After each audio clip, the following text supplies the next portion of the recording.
আর দেখুন বালুশাহী মিষ্টিগুলো দেখতে কতটা সুন্দর লাগছে। এই মিষ্টিগুলো খেতে এতটা মজার হয়, আপনারা কিন্তু না বানিয়ে খেলে কখনোই বুঝবেন না যে কতটা দারুণ হয়। শুধু ময়দা আর চিনি থাকলে কিন্তু এরকম মিষ্টি বানিয়ে নিতে পারেন, খুবই সহজ। নমস্কার বন্ধুরা, নতুন একটা পর্ব দেখার জন্য আপনাদের সকলকে স্বাগত জানাই। আজকে আমি আপনাদেরকে পুরো দোকানের মতন করে বালুশাহী মিষ্টি বানিয়ে দেখাবো। এই মিষ্টিটা খেতে কিন্তু খুবই ভালো লাগে। দোকানে কিন্তু এই মিষ্টিগুলো পাওয়া যায়, তবে আপনারা যদি এই রেসিপিটা ফলো করেন তাহলে কিন্তু দোকানের চাইতে ভালো বালুশাহী মিষ্টি বানাতে পারবেন। খুবই সহজ এই মিষ্টিটা বানানো। তো চলুন আমি খুব সহজভাবে বানিয়ে দেখাবো, আশা করছি আপনাদের অনেক পছন্দ হবে। তো আমি এবার মিষ্টিটা বানানো শুরু করি। তো এই মিষ্টিটা বানানোর জন্য আমি এখানে 1.5 কাপ মতন ময়দা নিয়েছি। ময়দাটা নিতে হবে, আটা দিয়ে কিন্তু অত ভালো বালুশাহী হবে না। তো চেষ্টা করবেন বালুশাহী মিষ্টি বানানোর জন্য ময়দাটাই ব্যবহার করতে। তো আমি এখানে 1.5 কাপ মতো নিয়েছি, আপনারা চাইলে কিন্তু কমও নিতে পারেন, আবার বেশিও নিতে পারেন। তো এবার আমি একটা বাটির মধ্যে নিয়ে নিচ্ছি ময়দাটা। এবার আমি 1/2 চামচের মতন এখানে দিয়ে দিচ্ছি বেকিং পাউডার, আর সামান্য একটু বেকিং সোডা দিয়ে দিচ্ছি। আর আমি এখানে দিয়ে দিচ্ছি ঠিক 2 থেকে 3 চামচের মতন ঘি। আপনারা চাইলে কিন্তু এই ঘিয়ের জায়গায় কিন্তু ময়দাটাও দিতে পারবেন। এবার আমি এই ঘিটা দিয়ে ভালো করে একটু ডোলো ডোলো ময়াম করে নেব।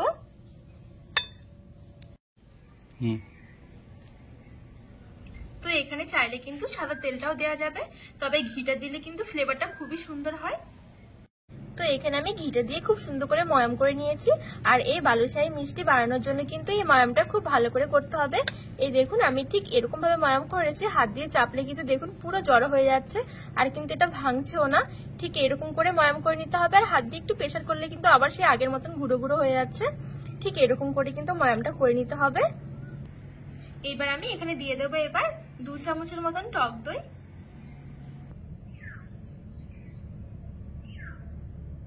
এবার এই টক দই দিয়ে ভালো করে মেখে নেব। আর টক দইটা কিন্তু ফ্রিজ থেকে সঙ্গে সঙ্গে বের করে দেওয়া যাবে না, একটু রুম টেম্পারেচার করে নিতে হবে, তারপরে টক দইটা দিতে হবে। তো আমি এখানে দেখুন টক দই দিয়ে ভালো করে একটু মেখে নিচ্ছি।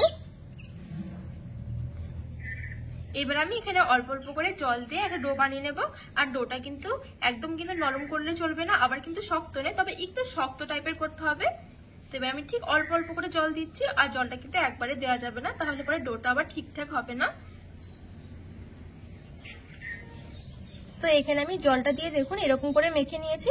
ডোটা কিন্তু আমি পুরোপুরি একদম কিন্তু মসৃণ করে নিয়ে একটু এবড়ো খেবড়ো করে মেখে নিয়েছি। আর এই সময় কিন্তু আরেকটা জিনিস করলে ভালো হয়, ঠিক এরকম এই দেখুন মানে একবার আমি ছিঁড়ে আরেকবার উপরের দিকে এরকম করে দিয়ে দেবো। এতে কিন্তু বালুশাহী মিষ্টি যে ভেতরে লেয়ারগুলো হয় সেই লেয়ারগুলো কিন্তু খুবই সুন্দর হয়। ঠিক এইভাবে করতে হবে।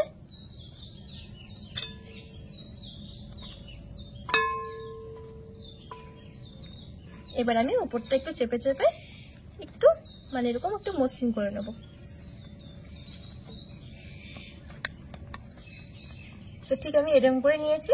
এবার আমি ঢাকা দিয়ে 10 মিনিটের জন্য রেখে দেব। তো এবার আমি বালুশাহী মিষ্টি তৈরি করার জন্য একটা চিনি শিরা তৈরি করে নেব। তো আমি এখানে 1 কাপ মতন চিনি নিয়েছি, আর আমি 1/2 কাপ মতন জল দিয়ে দিচ্ছি। আর আমি এখানে 3-4টে মতন লবঙ্গ দিয়ে দিয়েছি। এবার আমি চিনিটা গলে যাওয়া পর্যন্ত অপেক্ষা করব।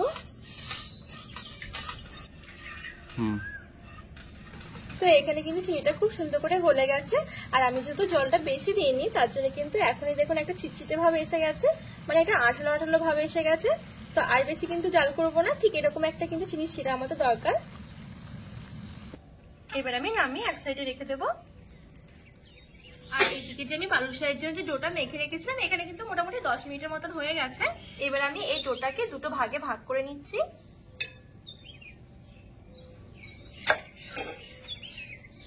এবার একটা চাটুর মধ্যে নিয়ে একটুখানি লম্বা করে নেব।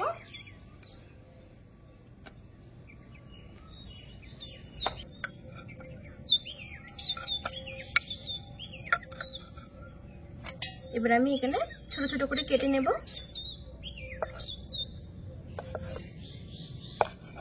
এবার আমি এখান থেকে একটা লেচি নিয়ে নিচ্ছি। এবার আমি হাতের মধ্যে রেখে হালকা হাতে একটুখানি গোল করে নেব। তো এখানে আমি হালকা হাতে গোল করে নিয়েছি। এবার আমি মাঝখান দিয়ে একটা আঙুল দিয়ে ঠিক এরকম করে একটুখানি ঘোরাবো, তাহলে খুব সুন্দর কিন্তু একটা প্যাচ আসবে, ঠিক যেরকম কিন্তু দোকানে আমাদের বালুশাহীগুলো হয়। ঠিক আঙ্গুল দিয়ে এরকম করে কিন্তু একটু ঘোরালে দেখবেন খুব সুন্দর কিন্তু একটা ভাঁজ আসছে। দোকানে কিন্তু বালুশাহী মিষ্টিগুলো ঠিক এরকম কিন্তু দেখতে লাগে।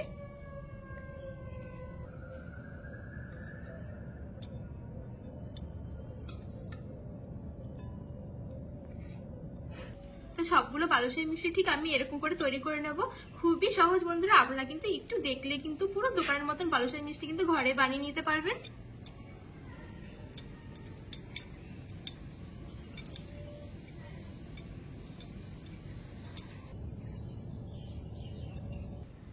তো এখানে আমার সবগুলো বালুশাহী মিষ্টি তৈরি করা হয়ে গেছে।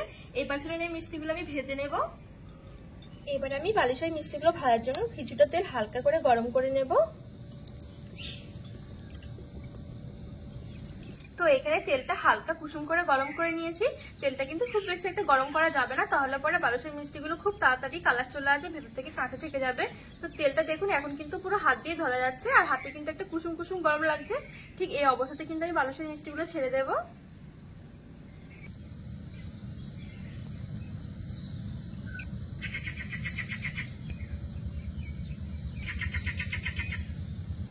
তো এখানে একবারে কিন্তু আমি খুব বেশি একটা দেবো না, অল্প অল্প করে দিয়ে ভেজে নেব, না হলে পরে এগুলো কিন্তু বালুশাহী মিষ্টিগুলো ফুলে আবার ডবল হয়ে যাবে। তো এবার আমি একদম হালকা আছে বালুশাহী মিষ্টিগুলো ভেজে নেব। আঁচটা কিন্তু এই সময় কিন্তু বাড়ানো যাবে না। তো এই দেখুন কিছুক্ষণের মধ্যে কিন্তু বালুশাহী মিষ্টিগুলো পুরো উপরের দিকে ভেসে উঠেছে। এখানে মোটামুটি আমার 3 মিনিটের মতন হয়ে গেছে। এবার আমি উল্টো ওই পিঠটাও ভালো করে ভেজে নেব।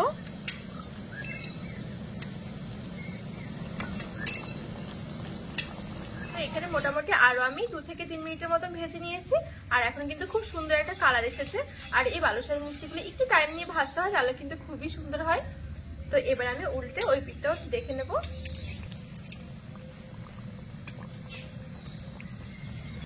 তো এখানে কিন্তু বালুশাহী মিষ্টিগুলো খুব সুন্দর করে ভাজা হয়ে গেছে, আর দেখুন বালুশাহী মিষ্টিগুলো দেখতে কতটা সুন্দর লাগছে।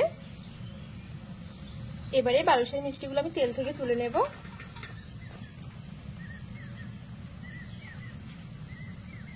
এবার আমি বালুশাহী মিষ্টিগুলো সরাসরি গরম গরমে চিনি শিরার মধ্যে দিয়ে দেব।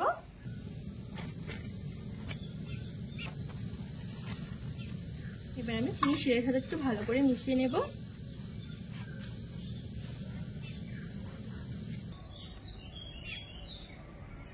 তো এখানে আমি 1 থেকে 1.5 মিনিটের মতন ভালো করে চিনি শিরার সাথে ভালো করে মিশিয়ে নিয়েছি। আর এখন দেখুন মিষ্টিগুলো দেখতে কতটা সুন্দর হয়েছে। আর এর বেশি কিন্তু চিনি শিরার মধ্যে রাখার দরকার নেই, তাহলে পরে কি ভেতর থেকে অনেক বেশি নরম হয়ে যাবে। আর এখন দেখুন কতটা সুন্দর হয়েছে মিষ্টিগুলো।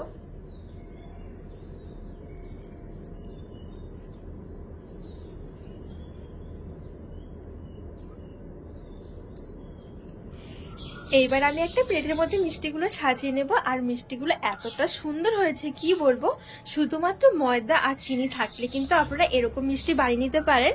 আর এই মিষ্টিগুলো এতটা মজার হয় খেতে, আপনারা কিন্তু না বানিয়ে খেলে কখনোই বুঝবেন না। তো চলুন আমি একটা মিষ্টি আবার আপনাদেরকে ভেঙে দেখাই যে কতটা মজার হয়েছে মিষ্টিগুলো। ভেতরটা কিন্তু একদমই নরম, আর উপরে কিন্তু তেমনই একদম মুচমুচে থাকে মিষ্টিগুলো। খুবই সুন্দর হয় মিষ্টিগুলো খেতে। তো বন্ধুরা আজকের রেসিপিটি কেমন লেগেছে অবশ্যই কিন্তু কমেন্ট করে জানাবেন। আর আপনারা বাড়িতে একবার হলেও এভাবে বানিয়ে দেখবেন, খুবই সুন্দর হয়।